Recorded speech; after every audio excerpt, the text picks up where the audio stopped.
Hi friends, இப்போ நான் எங்கே போயிட்டுருக்கேன்னு பார்த்தீங்கன்னா, மலேசியாவில் பிரிக்பீல்ஸுங்கிற இடத்துக்கு போயிட்டுருக்கேன். அது லிட்டில் இந்தியான்னு கூட சொல்லுவாங்க. அங்கே என்னென்னா மெடிக்கல் சம்மந்தமாக அங்கே போயிட்டுருக்கேன்.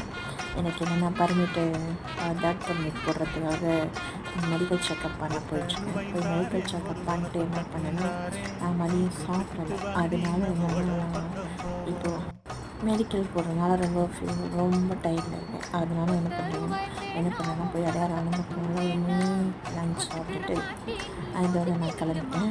நான் அதோட என்ன பண்ணேன்னா நேராக போயிட்டு வெஜிடபிள்ஸ் வாங்கலாம் அப்படின்னு சொல்லிட்டு வெஜிடபிள்ஸ் அண்ட் ஃப்ரூட்ஸ் வாங்கலாம்னு சொல்லிட்டு சாப்பிட்டுட்டு அப்படின்னு நேரம் அங்கே போயிட்டேன். அங்கே போய் பார்த்திங்கன்னா வெயில் சோறையான வெயில் தாங்க முடியல. அதோட இளநீர் கடைக்கு போயிட்டு ஒரு இளநியை பொங்கூஸ் பண்ணிவிட்டு அதோட மாத்திரை போட்டு நேராக வீட்டுக்கு வந்துட்டேன்.